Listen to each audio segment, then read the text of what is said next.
Every single book which have toppers suggested, but nothing worked for me. I was like कि नहीं होगा छोड़ देते हैं, नहीं हो रहा है तो क्या फ़ायदा इनको दोबारा पढ़ने से।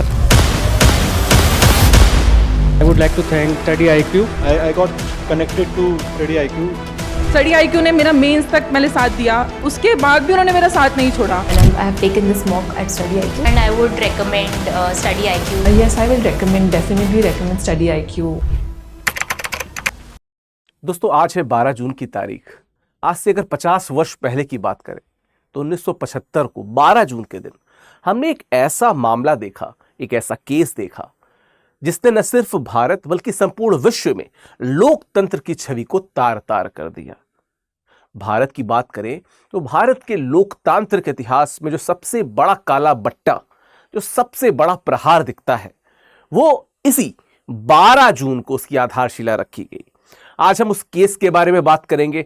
हम बात करेंगे कि किस प्रकार से यह 12 जून का केस उस अध्याय तक परिणत हुआ जिसे हम भारत के संवैधानिक इतिहास, भारत के लोकतांत्रिक इतिहास का ब्लैक फ्राइडे कहना चाहेंगे, क्योंकि फ्राइडे के दिन ही यह घटना फाइनली होती है। खैर, तो आपातकाल के 50 साल भारतीय लोकतंत्र का सबसे अंधकारमय काल यह रहा। इसको ही समझेंगे, इसको ही देखेंगे।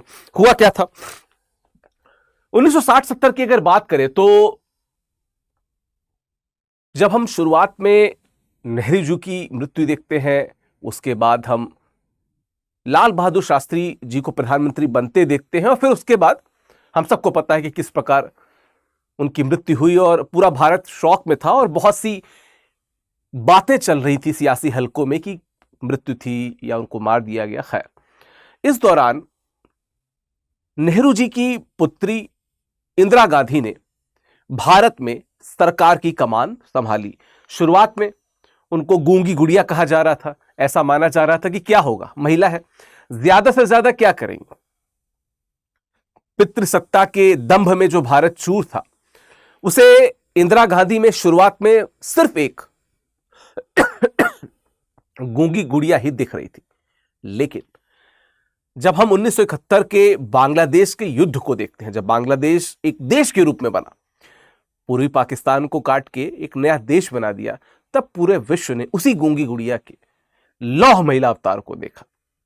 लेकिन भारत उस समय तक ये नहीं जान पाया था कि आने वाले 5 से 6 वर्षों में यही लौह महिला, वही लोहा भारत के लोकतंत्र के सर पे दे मारेगी। खैर, बात करें इसके आगे की तो क्या था 1960 के 70 के दशक में अगर देखा जाए तो क्या था 352 सीटें 1971 के चुनाव में इंदिरा गांधी जो कांग्रेस को उस समय लीड कर रही थी, 352 सीटें मिली और इंदिरा गांधी को भारी जनादेश मिला।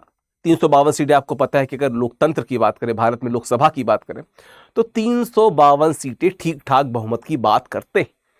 गरीबी हटाओ का नारा बेहद प्रभावी साबित हुआ, लेकिन 1973-74 में स्थिति थोड़ी सी बदलने लगी।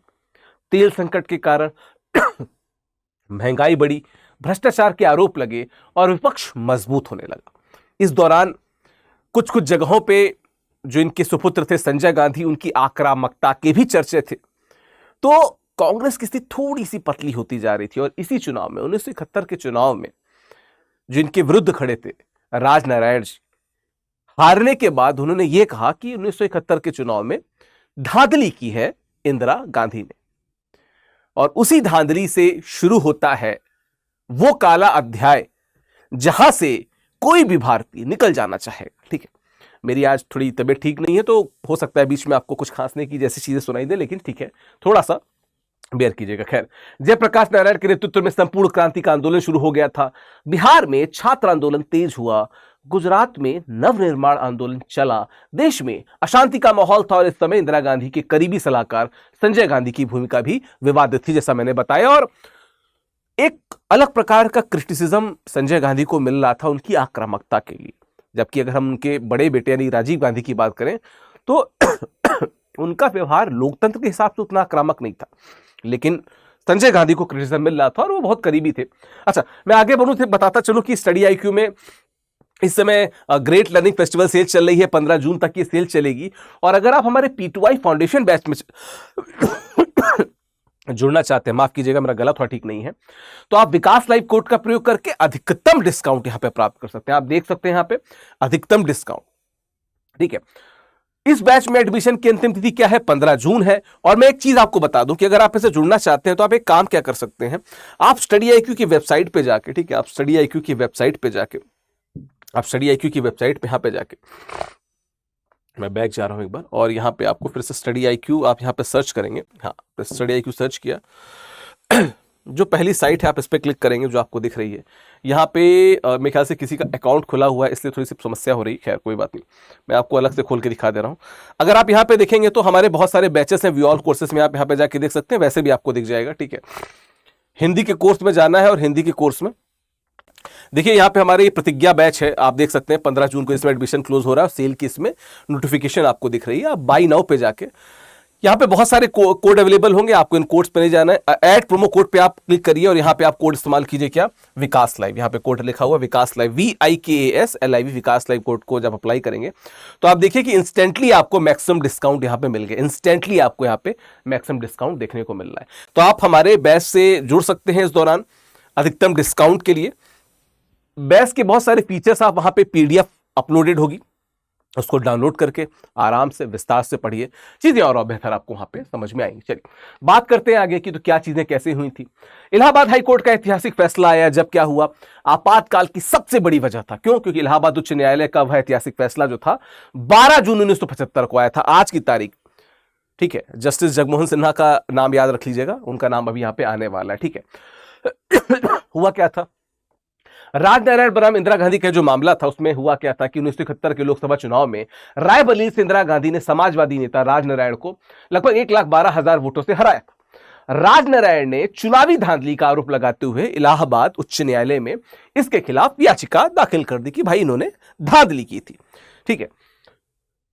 राजनारायण ने 7 मुख्य आरोप लगाए थे। क्या क्या थे? सरकारी मशीनरी का दुरुपयोग किया गया है, चुनावी खर्च सीमा का उल्लंघन हुआ है, सरकारी अधिकारियों को चुनाव प्रचार में इस्तेमाल किया गया है, गलत हलफनामा दाखिल किया गया है इंदिरा गांधी जी के द्वारा, मुफ्त विज्ञापन का फायदा उठाया गया है, सरकारी संसाधनों का गलत इस्तेमाल हुआ है और भ्रष्ट आचरण किया गया है इंदिरा गांधी जी के द्वारा। तो ये आरोप लगाए थे किसने? ये आरोप लगाए थे राजनारायण ने इंदिरा गांधी जी के खिलाफ, और यही याचिका इन्होंने दाखिल की इलाहाबाद उच्च न्यायालय में। हुआ क्या, न्यायमूर्ति जगमोहन सिन्हा का शासिक फैसला आया। क्या हुआ, न्यायमूर्ति जगमोहन सिन्हा ने 12 जून 1975 को अपना फैसला सुनाया। फैसला इतना महत्वपूर्ण था कि आज भी इसे न्यायिक साहस का उदाहरण माना जा सकता है।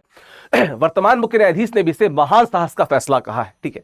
तो BR गवई जो इस समय मुख्य न्यायाधीश है, उन्होंने भी इस बात को प्रमुखता से बताया कि जिस समय कोई पार्टी इतनी प्रचंड रूप से मुख्य धारा में शासन कर रही थी, वहां पे निर्णय देना अपने आप में बड़ा टफ था। क्या आदेश दिए? इंदिरा गांधी का 1971 का चुनाव रद्द कर दिया गया, 6 साल तक किसी भी निर्वाचित पद पे आने से रोक दिया गया, तत्काल प्रभाव से इनकी लोकसभा सदस्यता समाप्त करने की बात की और 20 दिन के अंदर प्रधानमंत्री पद को छोड़ने का आदेश मिला। इस फैसले में कोर्ट ने माना कि इंदिरा गांधी ने यशपाल कपूर, जो उस समय उत्तर प्रदेश के मुख्य सचिव थे, ठीक है, की सेवाओं को चुनाव के दौरान इस्तेमाल किया, जो गैर कानूनी था। तो जो राजनारायण जी ने आरोप लगाए थे, वो आरोप कि जो सरकारी कर्मी है या जो सरकारी सेवा में लोग हैं, उनका मिसयूज किया गया अगेंस्ट राजनारायण जी, जो कि कायदे में चुनाव लड़ते समय इंदिरा गांधी जी को नहीं करना चाहिए था, ठीक है। इसके बाद क्या होता है, आपातकाल की घोषणा 25 जून 1975 को क्या होता है, वो आपातकाल की घोषणा करती हैं। 12 जून के फैसले के बाद इंदिरा गांधी के सामने 3 विकल्प थे। क्या थे? फैसले को मान के इस्तीफा दे देना, सुप्रीम कोर्ट में अपील करना, आपातकाल लगाना। तीसरा विकल्प चुना आपातकाल, नहीं, उसके पहले वो सुप्रीम कोर्ट जाने का सोचे, पर चूंकि सुप्रीम कोर्ट में उस समय छुट्टी चल रही थी, ठीक है, आपको पता होगा कि ग्रीष्मावकाश चलता है, तो सुप्रीम कोर्ट में उस समय छुट्टी चल रही थी, तो इन्होंने तीसरा विकल्प चुना और 25 जून 1975 की रात को राष्ट्रपति फखरुद्दीन अली अहमद से मिलकर आपातकाल की घोषणा करवा दी। और यह घोषणा संविधान के अनुच्छेद 352 के तहत की गई थी, यानी कि इसे हम राष्ट्रीय आपातकाल कहते हैं, नेशनल इमरजेंसी के तहत यह घोषणा की गई थी और भारत में इमरजेंसी लग गई। चलिए आप देख सकते हैं, प्रेसिडेंट प्रोक्लेम्स इमरजेंसी, बड़ा ही क्या कहते हैं, टफ डिसीजन था मे बी, लेकिन भारत के लिए तो बड़ा टफ साबित हुआ, हम सब ने देखा। आपातकाल की घोषणा की प्रक्रिया क्या? आपातकाल की घोषणा बिना कैबिनेट की बैठक को की गई थी। राष्ट्रपति फखरुद्दीन अली अहमद को रात के समय बुलाकर आपातकाल की घोषणा पर हस्ताक्षर करवाए गए। यह घोषणा आंतरिक अशांति की, अब बदल चुका है, आपको पता होना चाहिए। इसके जगह क्या आया है, कमेंट बॉक्स में बताइएगा, ठीक है। के नाम पर की गई थी, जबकि वास्तविकता यह थी कि इसका मुख्य कारण इलाहाबाद हाईकोर्ट का फैसला था, ठीक है, ताकि सब चीजें अपने हिसाब से कर सके। बहुत सारे कॉन्स्टिट्यूशनल अमेंडमेंट इसके बाद आए। 42वां जो जिसको मिनी कॉन्स्टिट्यूशन कहा जाता है वो तो सब पढ़ाते हैं, कुछ और की बात कर लेंगे, डिटेल में हम नहीं जाएंगे क्योंकि मुद्दा हमारा आपातकाल है, ठीक है। आपातकाल की घोषणा के तुरंत बाद एक व्यापक गिरफ्तारी अभियान शुरू हुआ। रात के अंधेरे में हजारों विपक्षी नेताओं, पत्रकारों और कार्यकर्ताओं को गिरफ्तार कर लिया गया, क्योंकि इंदिरा गांधी को पता था कि ये कोई बहुत तार्किक निर्णय तो है नहीं, जबरदस्ती का थोपा हुआ निर्णय है, लोकतंत्र के इतिहास में एक काला अध्याय है। ऐसे में इसका विरोध होना तो तय है। विरोध की जो बुनियाद थी वो पहले से ही रखी जा चुकी थी। मैंने आपको बताया कि किस प्रकार से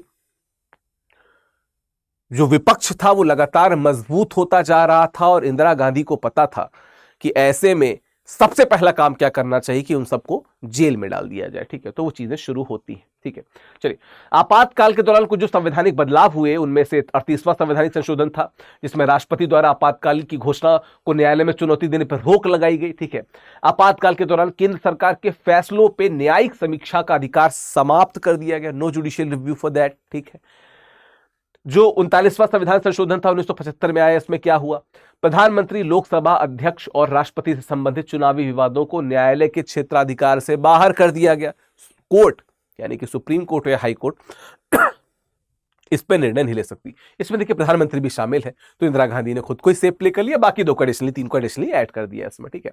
इन पदों के चुनावी विवादों का फैसला संसद द्वारा बनाए गए प्राधिकरण द्वारा होगा, ऐसा इस अमेंडमेंट में लाया गया। अब संसद किसकी है, गांधी जी की है। न्यायालय किसका था, उनका नहीं था। तो यहां पे थोड़ा सा 40वां संविधान संशोधन 1976 में क्या हुआ, संविधान की 8वीं अनुसूची में सिंधी भाषा का समावेश हुआ, उतना इंपॉर्टेंट नहीं। 41वां संविधान संशोधन, राज्य सेवा में पदोन्नति के लिए आरक्षण की व्यवस्था, ये इसी दौरान हुआ था आपातकाल में। उसके बाद 42वां संविधान संशोधन, जिसको मिनी कॉन्स्टिट्यूशन कहा जाता है, ये तो आपको पता ही है, ठीक है। इस पे मैं ज्यादा जाऊंगा नहीं, इस पे मैं ऑलरेडी वीडियो बना चुका हूं। अगर आप मेरी प्लेलिस्ट में जाएंगे तो आप एक वीडियो देखेंगे जहां पे मैंने बेसिक स्ट्रक्चर डॉक्ट्रीन यानी कि आधारभूत संरचना सिद्धांत की बात की है, वहां पे मैंने इसको विस्तार से बताया है। चलिए बात करें इसके आगे की, तो क्या चीजें और थी। बहुत से सेंसर हुए, नागरिक अधिकारों का हनन हुआ, प्रेस को सेंसर किया गया। आपातकाल के दौरान नागरिक अधिकारों का व्यापक हनन हुआ। संविधान के अनुच्छेद 19 जो अभिव्यक्ति की स्वतंत्रता की बात करता है, और अनुच्छेद 21 जो जीवन और व्यक्तिगत स्वतंत्रता के अधिकार की बात करता है, निलंबित कर दिए गए, हटा दिया गया। प्रेस सेंसरशिप की बात की गई, सभी समाचार पत्रों पे सेंसरशिप। और ये वही समय था जब आपने देखा होगा कि इंडियन एक्सप्रेस आज उसने निकाला भी, ब्लैंक आया था, पूरा ब्लैंक आया था, कुछ नहीं छापा था उन्होंने, ठीक है। सरकारी विरोधी कोई भी खबर छापने पे, सरकार विरोधी कोई भी खबर छापने में प्रतिबंध था। कई पत्रकारों की गिरफ्तारी हुई। इंडियन एक्सप्रेस, स्टेट्समैन और हिंदुस्तान टाइम्स जैसे अखबारों पे सख्त नियंत्रण लगा, ठीक है, सख्त नियंत्रण लगा। आकाशवाणी और दूरदर्शन पे पूर्ण सरकारी नियंत्रण था। तो फिर तो वैसे भी सरकार की एजेंसी थी तो ज्यादा कुछ कह नहीं सकते थे, जो कह सकते थे उन पर तो रोक लगा दी थी, सेंसरशिप। आप ये देख सकते हैं फोटो आरोपित कर दी गई थी, अध्यारोपित कर दी गई थी, ठीक है। व्यापक गिरफ्तारियां क्या हुई आपातकाल के दौरान, लगभग 1,40,000 लोगों को, अगर मैं सही हूं तो हाँ, गिरफ्तार किया गया था। इसमें कौन कौन थे, जयप्रकाश नारायण, बहुत बड़े आंदोलन को लीड कर रहे थे, इनको गिरफ्तार किया गया। मोरारजी देसाई जिसके बाद प्रधानमंत्री बने, अटल बिहारी वाजपेयी, लाल कृष्ण आडवाणी, जॉर्ज फर्नांडिस, चंद्रशेखर जी, राजनारायण जो खैर मेन व्यक्ति थे केस करने वाले, और सैकड़ों पत्रकार और बुद्धिजीवी इसमें शामिल थे। इस दौरान मीसा को भी देखते हैं एक अधिनियम के तौर पे। मीसा क्या था, maintenance of internal security act. Misa के तहत बिना मुकदमे की हिरासत में, आपको पता है लालू जी की जो बिटिया है, शायद बड़ी बेटी है, उनका नाम मीसा है, वो इसी समय पैदा हुई थी, जिस कारण उसका नाम मीसा रख दिया था, ठीक है। Defence of India rules DIR का व्यापक इस्तेमाल किया गया, और जितने ज्यादा लोगों को हिरासत में रख सकते थे उतने ज्यादा लोगों को हिरासत में इनके द्वारा इनका मिसयूज करके रखा गया। हिबियस कॉर्पस, जिसको हबीस कॉर्पस लिखा है, बेसिकली हिबियस कॉर्पस कहते हैं। हिबियस कॉर्पस क्या है, और जो 5 रिट है, आप कमेंट बॉक्स में क्या उनका नाम बता सकते हैं और क्यों इस्तेमाल की जाती है, अगर ये बता देंगे तो बहुत अच्छा, सोने पे सुहागा। हिबियस कॉर्पस की रिट निलंबित कर दी गई, ठीक है। जो चीजें हो रही थी उसमें एक और icing on the cake, habeas corpus भी निलंबित हो गई, ठीक है। न्यायपालिका की भूमिका क्या हुआ। अच्छा, इस दौरान एक ये केस है जो एडीएम जबलपुर का केस है। जब मैं बेसिक स्ट्रक्चर डॉक्ट्रिन वाला वीडियो देखेंगे तो उसमें मैंने इस केस का जिक्र किया है, और जस्टिस खन्ना की बात भी की है, जिन्होंने बहुत सारी जगहों पे बहुत ही इंपॉर्टेंट बातें की। और यही वो जस्टिस खन्ना है जिनको इग्नोर करके जो सीनियर थे MH बेग जी को सुप्रीम कोर्ट का मुख्य न्यायाधीश बनाया गया था। और यह काम इंदिरा गांधी जी एक बार और कर चुकी हैं, जब AN रे साहब को मुख्य न्यायाधीश बना दिया गया था, जो बेसिकली थोड़े से प्रो इंदिरा गांधी थे या उनकी सरकार के थोड़े प्रो थे, उनके थोड़े से निकटस्थ थे। ठीक है, तो आपातकाल के दौरान न्यायपालिका की भूमिका एक अत्यंत महत्वपूर्ण और विवादास्पद रही। इस दौरान न्यायपालिका ने अपनी स्वतंत्रता की रक्षा के लिए संघर्ष किया। ठीक है, लेकिन कुछ मामलों में दबाव में आ गए थे, जैसे एडीएम जबलपुर बनाम शिवकांत शुक्ला जो केस था 1976 का। यह आपातकाल के दौरान न्यायपालिका के लिए सबसे बड़ी चुनौती थी। इस केस में मुख्य प्रश्न था कि क्या आपातकाल के दौरान व्यक्तिगत स्वतंत्रता का अधिकार अनुच्छेद 21 निलंबित हो जाता है। जस्टिस खन्ना अगेंस्ट थे, लेकिन बाकी लोग अगेंस्ट थे नहीं। बड़ा ही निकृष्ट सा इसका निर्णय था। 4-1 के बहुमत से सुप्रीम कोर्ट का फैसला आया। ठीक है, आपातकाल के दौरान व्यक्तिगत स्वतंत्रता का अधिकार निलंबित कर दिया गया। ठीक है, हिबियस कॉर्पस के रिट का अधिकार समाप्त हो गया। पुलिस मनमानी गिरफ्तारी कर सकती है, अलाउ कर दिया गया। कितना गलत हो रहा था आप देख सकते हैं। न्यायमूर्ति एच आर खन्ना, जिनकी मैं बात कर रहा था, का असहमतिपूर्ण फैसला था। उन्होंने क्या बोला? नहीं, उन्होंने कहा कि वो अकेले इस फैसले का विरोध किया उन्होंने, और कहा कि आपातकाल के दौरान भी जीवन और व्यक्तिगत स्वतंत्रता का अधिकार नहीं छीना जा सकता। उन्होंने क्या कहा था? हमारे संविधान में कोई भी स्थिति ऐसी नहीं है जहां व्यक्ति का जीवन और व्यक्तिगत स्वतंत्रता का अधिकार पूर्णतः निलंबित हो जाए। ये जस्टिस खन्ना वही है जिनको आप, जब आप बेसिक स्ट्रक्चर डॉक्ट्रिन देखेंगे तो इनको उसके पक्ष में देखेंगे। बहुत बड़ा रोल भी था इनका। ये वही जस्टिस खन्ना है, और बेसिक स्ट्रक्चर वाला वीडियो देखेंगे तो मैंने इसमें विस्तार से समझाया भी है। खैर, जनता पार्टी का गठन जब आपातकाल जाता है उसके बाद जनता पार्टी का गठन होता है, विपक्ष एकजुट होते हैं, और उसमें कांग्रेस ओ मोरारजी देसाई, ठीक है, जनसंघ जुड़ता है, उसमें भारतीय लोकदल जुड़ता है चौधरी चरण सिंह के नेतृत्व में, समाजवादी पार्टी जुड़ती है जॉर्ज फर्नांडिस के नेतृत्व में। 1977 के चुनाव परिणाम में कांग्रेस की करारी हार होती है और जनता पार्टी जो है वो सरकार में आती है। इमरजेंसी के बाद की बात बता रहा हूं, अभी इमरजेंसी के उस रिस्पॉन्स पे भी आएंगे जो विश्व में हमको देखने को मिला, जहां पे बहुत विरोध हुआ। न सिर्फ वैश्विक स्तर पे देशों ने विरोध किया, बल्कि वैश्विक जो न्यूज़पेपर्स थे, न्यूज एजेंसीज थी, उन्होंने भी विरोध किया। जनता पार्टी की 295 सीटें आई, कांग्रेस की 154 सीटें आई। इंदिरा गांधी और संजय गांधी दोनों हार गए। उत्तर भारत में कांग्रेस का सफाया सा हो गया और यहां पे जनता पार्टी की सरकार बनी। मोरारजी देसाई प्रधानमंत्री बने, हालांकि बहुत लंबे समय तक थे नहीं, लेकिन उन्होंने 44वां संविधान संशोधन लाया, और वो 44वां संविधान संशोधन ने उन नेगेटिव जो नकारात्मक चीजें थी 42वें संविधान संशोधन की, उनको दूर किया। हर वो गलती जो हो गई थी गलती से, क्योंकि वैसे 42वां संविधान संशोधन बहुत अच्छा था, लेकिन जो चीजें उसमें रह गई थी उनको सुधार दिया 44वें संविधान संशोधन ने। चलिए, आपातकाल की अंतर्राष्ट्रीय प्रक्रिया को देख लेते हैं। माफ कीजिएगा, थोड़ी तबीयत ठीक नहीं है, आशा करता हूं आप समझेंगे। पश्चिमी देशों की प्रक्रिया क्या थी? अमेरिका ने आपातकाल की आलोचना की, ब्रिटेन ने लोकतांत्रिक मूल्यों के हनन पर चिंता जताई, कनाडा ने परमाणु सहयोग रोक दिया, फ्रांस और जर्मनी ने आर्थिक सहयोग कम कर दिया। ठीक है, स्कैंडिनेवियन जो देश थे उन्होंने सख्त आलोचना की, क्योंकि वो बड़े शांत देश हैं, इस चीज का विरोध उन्होंने किया। समाजवादी देशों की प्रक्रिया देखा जाए तो रूस का थोड़ा सा समर्थन था, सोवियत संघ का, यूएसएसआर का समर्थन था। चीन ने मिश्रित प्रतिक्रिया दी, ठीक है, न इधर का न उधर का, न 3 में न 13 में। क्यूबा और उत्तर कोरिया ने समर्थन किया। उत्तर कोरिया के समर्थन में कोई डाउट नहीं है, वो तो यही चल ही रहा था वहां पर। ठीक है, आप देखो इंडियन एक्सप्रेस का ये पेपर आप देख सकते हो, ये 27 जून फ्राइडे, द ब्लैक फ्राइडे वाला पेपर था, पूरा ब्लैंक उन्होंने निकाला।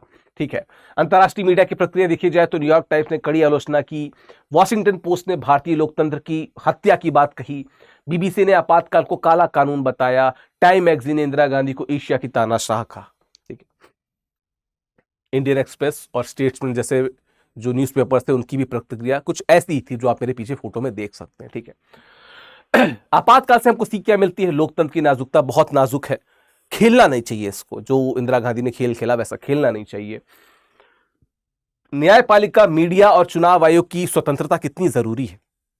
न्यायपालिका ने जो किया, राष्ट्रपति जी ने किया, निश्चित तौर पे बहुत बड़ी सीख मिलती है कि संस्थानों की कितनी महत्ता है। मीडिया का रोल निश्चित तौर पे अच्छा माना जाएगा, लेकिन फिर भी चीजें अभी उस दिशा में तो आगे बढ़ती नहीं दिख रही हैं। ठीक है, नागरिक जागरूकता की बात की जाए तो जो विरोध हुआ बाद में और जिस प्रकार से लोगों ने गिरफ्तारी दी, वो इस बात को बताता है कि नागरिकों के स्तर पे जागरूकता तो वहां पे देखने को मिली ही थी।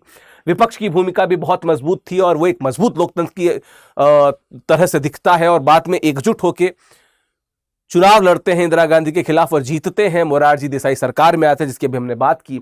संविधान की सर्वोच्चता, संविधान के मूल ढांचे को बनाए रखने में सबसे बड़ा जो रोल प्ले करता है वो सच्चा लोकतंत्र करता है। और ये इस आपातकाल से हमने सीखा कि अगर ये थोड़ा भी भटक गया अपने रास्ते से तो संविधान की सर्वोच्चता पे आंच आ जाएगी। ठीक है, बात करते हैं निष्कर्षता हम क्या कह सकते हैं। आपातकाल भारतीय लोकतंत्र के लिए कड़ी परीक्षा थी। इस परीक्षा से हम मजबूत होकर निकले। आज जब हम इसकी 50वीं वर्षगांठ मना रहे हैं 25 से 27 जून जब आएगा तो हो सकता है वापस से आप इसको न्यूज़पेपर्स में देखेंगे। ठीक है, तो यह भी समय है कि हम इसे सीखें और अपनी लोकतांत्रिक संस्थानों को और भी मजबूत बनाएं। जब आप अधिकारी बनेंगे ना, IAS अधिकारी बनेंगे, तो आप पर जिम्मेदारी होगी कि इस प्रकार से किसी भी लोकतांत्रिक संस्थान से जुड़ने के बाद आप कितना ज़्यादा उसको एनरिच करते हैं, यह आप पे डिपेंड करेगा। ठीक है, न्यायमूर्ति खन्ना के शब्दों में, the constitution is not a fair weather document, it must protect right even in the darkest of the time. जो सही है वो जितना भी काला समय हो, जो सही है उसको प्रोटेक्ट करना ही जरूरी है, वो सही। ठीक है, महात्मा गांधी ने क्या कहा था, सत्य और अहिंसा के बिना लोकतंत्र असंभव है। आपातकाल ने हमें दिखाया कि जब सत्य को दबाया जाता है तो अहिंसक विरोध को कुचला जाता है, लोकतंत्र खतरे में पड़ जाता है। लेकिन फिर भी देश उभरा, भारत उससे उभरा। आपातकाल की कहानी एक चेतावनी है और लोकतंत्र की रक्षा निरंतर संघर्ष है। हमें लगातार फाइट करनी पड़ेगी उन चीजों से जो लोकतंत्र पे खतरा साबित हो सकते हैं। यह हमारी पीढ़ी और आने वाली पीढ़ियों के लिए एक जिम्मेदारी है कि वे इन लोकतांत्रिक मूल्यों की रक्षा करें। जब मैं ये आपको बता रहा हूं तो मुझे वो पूरा घटनाक्रम वापस से रिवाइज हो रहा है कि कैसे 24 नंबर जो हाईकोर्ट का चैंबर नंबर 24 था, जो अब 34 हो चुका है, वहां से एक निर्णय निकल के आया और उसने देश में जो सबसे डार्केस्ट ब्लैक फ्राइडे, सबसे डार्केस्ट नाइट थी, उसकी आधारशिला रखी। और उसके बाद 21 महीने जो देश ने इमरजेंसी में यानी कि आपातकाल के दौरान गुजारे, वो देश के इतिहास में सदा काले अक्षरों में ही लिखा जाएगा और उसी रूप में याद किया जाएगा। भगवान न करे भारत में इसके बाद कभी राष्ट्रीय आपातकाल की घोषणा जैसी नौबत आए, लेकिन अगर आएगी तो अगर आपको लगता है कि भारत इस प्रकार की नौबत से कैसे निपट सकता है, क्या चीज भारत को करनी चाहिए, भारत के लोकतंत्र को करनी चाहिए कि भारत और बेहतर हो, एक प्रश्न मैं आपको देके जा रहा हूं। इस प्रश्न का उत्तर आप दीजिएगा कि 44वें संविधान संशोधन में, जिसकी मैंने बात की, लगातार जिक्र किया, 44वें संविधान संशोधन में भारत ने 42वें संविधान संशोधन की किन दुर्गुणों को दूर किया, किन बुराइयों को दूर किया? आप उत्तर जरूर दीजिएगा। चलिए, जैसे लिखा है कि लोकतंत्र केवल एक शासन व्यवस्था नहीं बल्कि जीने का एक तरीका है। बहुत कुछ सिखा के गई आपातकाल और आज भी हम उससे जितना ज्यादा हो सके उतना सीखने की कोशिश कर रहे हैं। मेरे प्रश्न का उत्तर आप जरूर दीजिएगा, कमेंट बॉक्स में प्रश्न का उत्तर आप जरूर दीजिएगा। चलिए, हिंदी साहित्य वैकल्पिक विषय का जो जून बैच है, 16 जून को इसमें एडमिशन क्लोज हो रहा है और 15 जून को सेल क्लोज हो रही है। तो इस ग्रेट लर्निंग फेस्टिवल सेल में जितना मैक्सिमम फायदा हो सके उतना फायदा उठाने की कोशिश कीजिए। मैं हिंदी साहित्य पढ़ाता हूं, रीतिकाल से ये बैच शुरू हो रहा है। इस बैच में जुड़ने के फायदे ये हैं कि जैसे 800-900 बच्चों ने इस बैच को ज्वाइन किया, आप इस बैच से जुड़ सकते हैं। द गुड थिंग इज कि हिंदी लिटरेचर हिंदी के लिए सबसे बेहतर वैकल्पिक विषय है। अंग्रेजी माध्यम के स्टूडेंट्स भी इस माध्यम, जैसे मेरा खुद अंग्रेजी था तो मैंने खुद हिंदी लिटरेचर लिया था। It is a good alternative to any optional. तो अगर आप जुड़ना चाहते हैं, आप स्टडी IQ की वेबसाइट पे जाके वैकल्पिक विषय पे जाके यानी कि ऑप्शनल सब्जेक्ट पे जाके आप हिंदी साहित्य से जुड़ सकते हैं। 16 जून को बैच क्लोज हो रहा है, ध्यान रखिएगा। विकास लाइव कोड को लगाना ना भूलें। स्टडी IQ की किसी भी प्रोडक्ट के लिए विकास लाइव कोड मैक्सिमम डिस्काउंट आपको प्रोवाइड करेगा। इस कोड को याद कर लीजिए for any course eight study IQ। ये मेरा टेलीग्राम चैनल है, स्कैन करके जुड़ सकते हैं। सर्च बॉक्स में ऑफिशियल विकास डालेंगे बिना किसी स्पेस के तो मेरा चैनल आ जाएगा, आप उससे जुड़ सकते हैं। vikas.singh@studiiq.com पे आप मुझे अगर मेल करना चाहते हैं, जो मैंने प्रश्न किया, तो आप उसको मेल करके मुझे बता सकते हैं, नीचे कमेंट बॉक्स में बता सकते हैं। वीडियो कैसा लगा ये जरूर बताइएगा। क्या लगता है इमरजेंसी कितनी प्रासंगिक थी? क्या इंदिरा गांधी को जो इमरजेंसी के लिए हमेशा ही क्रिटिसाइज किया जाता है, वो क्रिटिसिज्म सही है? अगर सही है तो उसका सही सॉल्यूशन क्या हो सकता था, कहां पे चीजें बेहतर हो सकती थी? और वही जो 44वें संविधान संशोधन वाला प्रश्न पूछा, उसका भी उत्तर दे के जरूर जाइएगा अगर यहां तक आप वीडियो देख रहे हैं तो। Thank you so very much, धन्यवाद। Every single book which I've toppers suggested, but nothing worked for me. I was like कि नहीं होगा छोड़ देते हैं, नहीं हो रहा है तो क्या फ़ायदा इनको दोबारा पढ़ने से। I would like to thank Study IQ. I got connected to Study IQ. Study IQ ने मेरा मेंस तक मैंने साथ दिया, उसके बाद भी उन्होंने मेरा साथ नहीं छोड़ा। And I have taken this mock at Study IQ and I would recommend Study IQ. Yes, I will definitely recommend Study IQ.